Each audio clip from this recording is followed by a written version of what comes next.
네, 안녕하세요. 판다 주식TV입니다. 새로운 한 주 활기차게 시작하시는 월요일이 되셨으면 합니다. 이번에는 스토리텔링이 좀 들어가는 영상이 되겠습니다. 네, 이번 영상은요, 바이두와 틱톡 모회사로 유명한 바이트댄스 간의 검색 부문 경쟁 구도, 그리고 최우승자는 누가 될 것인가에 대해서 살펴보는 내용이 되겠습니다. 우선 주된 내용은요, 중국 유명 플랫폼 기업인 중국어른 왕이 우리에게 넷이즈로 알려진 업체가 운영하는 언론 매체 기사를 참고했습니다. 그리고 관련한 개인 생각을 첨가해서요, 내용을 구성한 것이고요. 우선 바이트댄스가 틱톡으로 큰 돈을 벌고 나서 반도체 진출, 뉴욕 상장 추진 등 발빠른 행보를 최근 들어 보이고 있습니다. 아무래도 넷이즈가 밥그릇 싸움에서 위기감을 느낀 가운데 바이트댄스를 견제하는 듯한 기사를 낸 것으로도 해석이 됩니다. 우선 제가 넷이즈를 구글에서 검색해 봤는데요. 연관 기업으로 중국 유명 플랫폼 기업이 나오는데 이 바이트댄스 역시도 포함되어 있는 것을 볼 수 있었습니다. 그리고 최근 바이트댄스의 행보는 무서울 정도로 거침이 없고요. 영상을 통해 바이두가 최근 수년 실적이 조금 부진했던 것이 바이트댄스의 굴기도 영향이 있었다는 점을 아실 수 있을 것 같습니다. 어쨌든 결론에서는요, 바이두가 바이트댄스보다 우위에 설 것이라는 내용을 담고 있었기 때문에 그 부분에 동의한 저로서도 이 영상을 제작하는 데 힘을 받을 수 있었습니다. 우선 여자의 적은 여자란 말이 있는데요. 평범한 여자가 예쁜 여자를 질투하는 것은 당연한 것 같습니다. 넷이즈가 아무래도 바이트댄스가 너무 잘 나가는 현 상황에서 우회적으로 남아 바이트댄스를 견제하는 내용의 기사를 쓴 것으로도 보이긴 하는데요. 어쨌든 간에 바이두에는 우호적 관점이 드러났기에 관련된 내용을 구성해 봤습니다. 바이트댄스라는 기업에 대한 이해도를 높이시고 투자하는 데 조금이라도 길잡이가 되는 영상이 되었으면 하는 바람입니다. 구독과 좋아요는 제가 영상을 제작하는데 모두 큰 힘이 됩니다. 네, 우선은요, 맥락 이해를 위해서 넷이즈라는 기업을 간단히 소개하겠습니다. 넷이즈는 1997년에 설립된 중국 IT 플랫폼 업체입니다. 콘텐츠, 커뮤니케이션, 이커머스 등 부문에서 사업하고 있고요. 뉴욕, 홍콩에 동시 상장된 기업입니다. 그래서 넷이즈로 아시는 분 많을 것 같고요. 2019년 기준하면 매출액이 592억 위안을 기록했습니다. 넷이즈 뉴욕 종목의 주가는 104달러로 최근까지 그렇게 모습 보였고요. 52주 최고가 134달러에서 30달러 전후 하락한 현재입니다. 그리고 바이트댄스는요, 2012년 설립한 세계적인 IT 업체로 소개되어 있습니다. 틱톡과 오늘의 헤드라인 등 플랫폼을 통해서 큰 수익을 단기간에 창출했는데요. 2020년 매출액이 370억 달러를 기록했습니다. 넷이즈와 바이트댄스의 매출액을 단순 비교하면은 바이트댄스가 넷이즈보다 매출액이 4배 정도 많은 걸 확인할 수 있습니다. 네, 바이트댄스는 국내 언론에서도 많이 언급되는 중국 기업으로 보입니다. 반도체 사업 영역 확장, 동남아 게임 시장 진출, 코카콜라 시총 초과, 자산가치 넷플릭스 웃돌아, 틱톡 뉴욕 상장 추진 등 굵직한 소식들이 지속해서 나오고 있는 상황입니다. 이러한 상황에서 바이트댄스가 뉴욕 증시에 상장되면 아무래도 이 종목의 투자자들의 관심이 더욱 쏠릴 것으로 해석이 되고요. 미중 갈등이 지속되는 등 불확실성이 상존하지만 이 바이트댄스 행보를 주시해야 할 것 같습니다. 넷이즈의 질투 어린 시선이 기사를 통해서 전해진 것으로도 해석이 되고요. 이제 본 내용으로 가보겠습니다. 바이트댄스가 이 시장 내 큰 반향을 일으키기 전까지는요, 중국 인터넷 시장은 소위 바이두, 알리바바, 텐센트 이렇게 BAT 천하였습니다. 바이두, 텐센트, 알리바바가 각각 한 영역을 장악한 삼국지가 연상되는 구조가 나타난 것인데요. 텐센트는 보면은 소셜 네트워크와 게임 부문을, 그리고 알리바바는 전자상거래를 타오바오 왕이라고 하고요. 그리고 바이두는 정보 검색을 장악하고 있었습니다. 바이두는 기업 3곳 가운데 특이한 위치에 있었는데요. 어떠한 비즈니스 모델도 정보를 떠나서 생존할 수 없기에 다른 두 기업과는 대결해서 안정된 위치를 유지할 수 있었습니다. 또한 어느 정도의 기술 혁신을 발휘해서 중국 내에서 구글 소고라는 중국 로컬 검색 엔진과 경쟁해서 이길 수도 있었습니다. 그런데 모바일 인터넷 시대가 도래하면서요, 바이두는 위기를 맞기 시작했습니다. 모바일 앱이 속출하면서 사용자들은 모바일 앱 검색 비율이 지속 증가했습니다. 웹페이지 중심의 바이두 검색 기능이 점차 소외된 가운데 이 틱톡으로 유명한 바이트댄스, 이제 그림에서도 보실 수 있고요. 바이트댄스에게 이렇게 기회가 돌아갔습니다. 바이트댄스는 기회를 놓치지 않았고요. 정보 검색에서 바이트댄스가 점차적으로 이 바이두의 가장 큰 적수가 됐습니다. 우선 바이트댄스가 바이두의 적수가 되기까지 어떤 과정을 거치면서 성장했는지 한번 보겠습니다.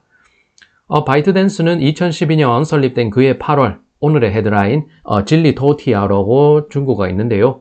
이 오늘의 헤드라인 앱을 출시하면서 텐센트와 뉴스 클라이언트 대전을 시작했습니다. 2013년에 바이두는요, 거액을 투자해서 911.com이라고 9일 무선을 인수해서 모바일 사업 본격화를 선언했습니다. 같은 해 노엄이라고 해서 찹쌀 이 기업을 인수를 하면서요, O2O 시장에도 진출하게 됐습니다. 바이두는 경쟁사인 바이트댄스가 빠르게 치고 올라오는 것을 인식치 못한 가운데 오늘의 헤드라인은 모바일 정보 검색 시장 내 점유율을 높이기 시작했습니다. 2014년 초 오늘의 헤드라인은 자체 플랫폼을 개발해 오리지널 콘텐츠를 생산하기 시작했고요. 그리고 불과 1년 만에 중국 최고 인기 스트리밍 앱 가운데 한 곳으로 이름을 올렸습니다. 바이두는 O2O 시장 확대에 목표를 두고서 공동구매, 음식 배달, 금융 등 다양한 부문에 역량을 분산했습니다. 이것이 조금 함정에 빠진 것인데요. 자신들의 정보 검색 부문의 선점 효과를 완전히 사라지게 만들었던 이 사업적 실책이 되어버렸습니다.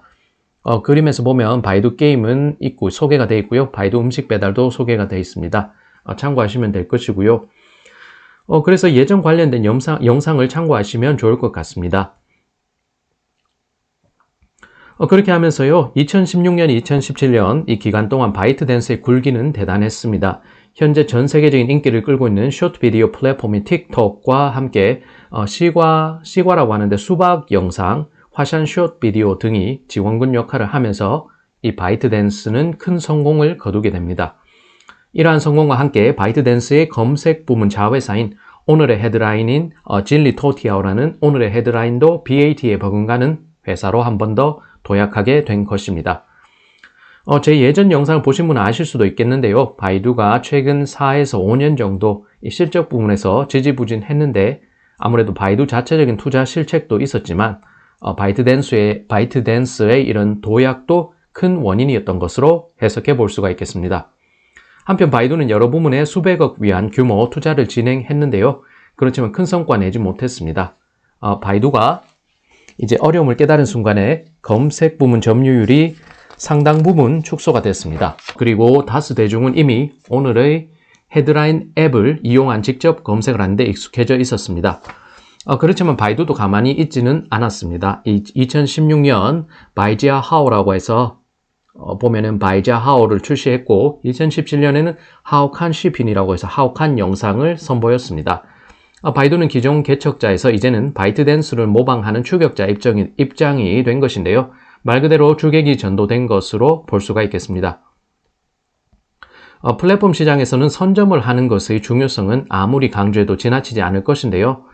바이두가 여러 사업에 진출해 힘을 분산하는 사이에 이 오늘의 헤드라인이 도리어 시장 점유율을 크게 높이면서 바이두의 다수 이용자가 오늘의 헤드라인으로 넘어가는 결과로 이어졌습니다. 2018년 기준으로 했을 때 오늘의 헤드라인 기업 가치가 바이두를 넘어섰다는 평가도 나오기도 했습니다. 그런 가운데 오늘의 헤드라인은 바이두의 핵심 사업인 정보 검색 부문에서의 더욱 공격적인 행보를 보이고 있는 현 상황입니다. 그리고 바이트댄스는요, 이에 만족하지 않고 있습니다. AI 부분, 빅데이터 등 분야에서 바이두와 새로운 경쟁을 벌이려고 이렇게 추진하는 상황이 됐고요. 중국 언론에 따르면 바이두는 오늘의 헤드라인에 많은 부문에서 밀리고 있다는 평가도 나옵니다. 심지어 바이두 직원들이 이 경쟁사로 이직하는 경우도 자주 목격되는 상황이라고 소개하고 있습니다. 사실 PC 시대에서는요, 바이두 천하였습니다. 바이두는 검색 부문을 기반으로 대량의 트래픽 기초와 광고 시스템을 구축했고요. 또한 바이두 출신의 많은 우수한 인재를 배출해서 바이두 키즈가 나오기도 했습니다. 그렇지만 모바일 시대에 접어들면서 자신들의 사업 조정을 적기에 하지 못했습니다. 연애는 물론이고 모든 것이 타이밍이 중요한데요. 그 부분에서 바이두가 소홀했던 것입니다. 주력업인 검색 부분에서 큰 타격을 받았고요. 그 빈자리를 바이트댄스가 꿰찬 것이 결과적으로 나온 현상입니다. 중국 언론은 바이두가 비록 쇠약해졌지만 여전히 잠재력은 강하다는 평가가 있고요. 실질적으로 바이트댄스와 싸울 만한 역량을 갖췄다고 의견도 나오고 있습니다. 후발주자로 나섰지만 바이자하오와 하오칸 영상을 출시한 이후 바이두로 이용자들이 돌아오는 모습도 나오고 있다는 평가가 있습니다. 2017년, 2018년 바이두 모바일 앱 가입자 수가 큰 폭 증가하고 광고 수입도 늘었다는 것으로 실적으로 확인할 수가 있는데요. 그렇지만 바이두는 여전히 약세를 면치 못하고 있으며 오늘의 헤드라인이 바이두와 경쟁하는 것뿐만 아니라 이 웨이보 오른쪽 편 아래에 웨이보와 점유율 격차도 좁혀지는 상황이 나오고 있습니다. 그렇다면 바이두의 명운은 앞으로 어떻게 될까요? 라고 질문하고 싶은데요. 바이트댄스에 의해서 자치를 감추게 될까요? 라는 질문도 이렇게 중국 언론은 했는데요. 제가 생각하기엔 이건 귀신 신나락 까먹는 소리, 말도 안 되는 소리의 다름 아니라고 봅니다. 바이두는 중국 대표 검색 엔진 업체로서의 막강한 시장 지휘력을 보유하고 있고요. 다가오는 인공지능과 사물 인터넷 시대에 앞서 일부 새롭게 치고 올라오는 기업들이 따라올 수 없는 강점을 갖고 있습니다. 예를 들어서 데이터, 인재, 인프라, 그리고 컴퓨팅 능력 등 이 장기간 투자 R&D가 필요한 부분에서 이미 뛰어난 역량을 갖췄습니다. 네, 데이터 방면에서는요, 바이두 서치, 바이두 맵 등 검색과 지도 관련 사업을 통해서 축적한 1조 건의 검색 데이터, 100억 건 이상의 위치 데이터를 축적했고요. 인재를 보게 되면 2천여 명의 AI 핵심 연구개발 인력을 보유하고 있습니다. 저 개인적으로는요, 코로나 심각해지기 전인 2019년 12월 25일부터 30일까지 윈난성 쿤밍시 자유여행을 갔었는데요. 이 사진에서도 제가 찍은 것을 소개 좀 드리고 있습니다. 제가 중국어가 가능하고 스마트폰만 있으면 여행하는데 전혀 문제가 없을 정도로 편리했는데요. 이때 위챗페이로 결제를 하고 바이두 맵으로 지리를 파악하고 그렇게 하면서 시내버스를 타고 다니면서 참 즐겁게 여행했던 기억이 있었습니다. 네, 사람들은 보통 단기적인 결과를 추구하면서 이 본질적인 가치, 본질을 강구하는 경향이 있는데요. 삼성 예를 들어보겠습니다. 삼성이 초격차 전략을 구사하면서 글로벌 시장에서 승승장구하는 것에는 수십 년 전 삼성 선대의 성견 지명과 장기간 투자가 기반이 된 것은 분명하다고 생각합니다. 그리고 한 명의 천재가 10만 명을 먹여 살린다고 했던 것이 초인류 삼성을 키웠습니다. 제가 생각하는 바이두의 미래는요, 이 초격차 전략을 취했던 삼성의 답이 있다고 생각합니다. 아니, 그보다도 더욱 성장할 수 있을 것이라는 기대감을 갖고 있는데요. 그 이유는 이 바이두라는 기업이 기술이 있고, 인재가 있으며, 그 회사를 이끄는 천재 CEO가 있습니다. 인재, 기술, CEO 이 삼박자가 척척 들어맞는 가운데 이 중국 정부의 전폭적인 AI 부분의 지지를 받는 이 정책적 수혜도 기대가 되는 상황입니다. 기술적인 부분을 보면요, 바이두는 세계 최고 수준의 대규모 신경망과 2천여 개 항목의 AI 특허권을 보유하고 있습니다. 바이두는 2017년부터 AI 생태계 사업 포석을 마련한 가운데 게임, 배달 음식 사업부를 정리했습니다. 이후 AI 사업부의 총력전을 쏟고 있으며 스마트카와 홈 서비스 부문에서도 사업 확장을 추진하고 있는 것입니다. 바이두는 5G 시대가 도래하기 전에 성견 지명을 갖고서 사업 포석을 마련한 것으로 해석이 되고요. 바이두는 끊임없이 이 지능화되는 기술력을 바탕으로 대화형 AI 운영체제와 자율주행 개방 플랫폼 아폴로 등 두 가지 중요한 제품을 개발했습니다. 이미 AI 분야에 굳건하게 자리를 구축한 바이두는요, 기술, 제품, 그리고 업계 내 생태계에서 선두권을 지키고 있으며 그 역량은 막강하다고 볼 수 있겠습니다. 네, 예전 영상에서도 소개드렸는데요. 이 샤오두에서 샤오두, 이 대화형 AI 운영체제와 이것은 여러 부분에 응용돼 제품으로 만들어질 가능성이 높게 점쳐집니다. 또한 아폴로 자율주행 시스템은요, 지속적인 시험 테스트를 추진하면서 기술력을 보완하고 있으며 지금 현재 실질적인 수익을 창출할 수 있는 기회를 이 허베이성 창저우시에서 잡게 됐다는 최근 소식도 나온 바 있습니다. 그리고 바이두를 위협하는 오늘의 헤드라인, 바이트댄스가 약점이 없는 것도 아닙니다. 이 회사는 보면은 효율적인 알고리즘에 의존하는 것이 이 현재 바이두를 이길 수 있는 요인인데 단점 또한 존재한다는 해석이 나오고 있고요. 사용자가 본 내용이 알고리즘에 의해 구성되다 보니 헤드라인 사용자의 점도가 높지 않고 이 콘텐츠 창작자의 팬층을 구축하고 자신만의 개인 데이터를 운영하기 어렵다는 단점이 있습니다. 또 다른 폐해는요, 이용자들이 접할 수 있는 정보가 제한되다 보니 이 오늘의 헤드라인 추천만으론 모든 이용자의 요구를 만족시킬 수 없다는 점입니다. 그래서 바이트댄스는 검색 부문에서도 힘을 쏟고 있는 현 상황이 될 것이고요. 비록 모바일 부문 검색에서 바이두가 바이트댄스에 밀리긴 하지만요, 여전히 현대 사회 사무에서는 컴퓨터가 더욱 많이 사용되고 있습니다. 이에 따라 바이두가 PC 부분에선 여전히 강세를 보이고 있는데요. 오늘의 헤드라인이 바이두의 비교 대상이 될 수 없다는 중국 로컬의 분석이 있었습니다. 그리고 또한요, 이용자 증가를 봐도 오늘의 헤드라인은 어려움을 겪고 있습니다. 틱톡과 오늘의 헤드라인이 비록 바이두보다 이용자 수에서 월등히 앞서고는 있지만요, 이용자 증가에는 한계가 왔고 충성도도 높지 않은 상황입니다. 언제든 다른 플랫폼으로 갈아탈 수 있다는 점이 우려되는 점이고요. 또한 수익 모델이 분명치 않다는 점도 약점이라고 이 중국 언론은 소개하고 있습니다. 네, 바이트댄스의 수익 모델은 여전히 광고 수입입니다. 최근 2년간 틱톡이 빠른 속도로 실적이 향상됐지만 콰이쇼라는 다른 플랫폼에도 미치지 못하고 있고요. 광고 수입은 주로 데이터에 의존을 하는데 데이터가 계속 증가하기는 어렵고 이 광고 수입이 더욱 늘어나는 것도 매우 어려운 상황이라고 소개하고 있습니다. 그렇지만 바이두는 일부 광고 수익이요, 바이트댄스 쪽으로 넘어갔지만 주요 고객은 잃지 않았습니다. PC 부분만큼은 바이두가 1위를 수성하고 있으며 그들의 미래를 또 다른 먹거리 AI에 베팅을 하고 있습니다. 중국 내 AI 부분에서 보면요, 전면적인 발전 시기를 맞으면 바이두는 더욱 발전하는 미래를 맞을 것입니다. AI 부분을 선점한 바이두는 새로운 전성기를 맞을 가능성이 높고요.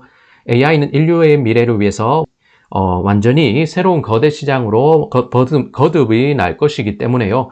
그 시장을 선점한 바이두가 반드시 우위를 점할 것으로 기대됩니다.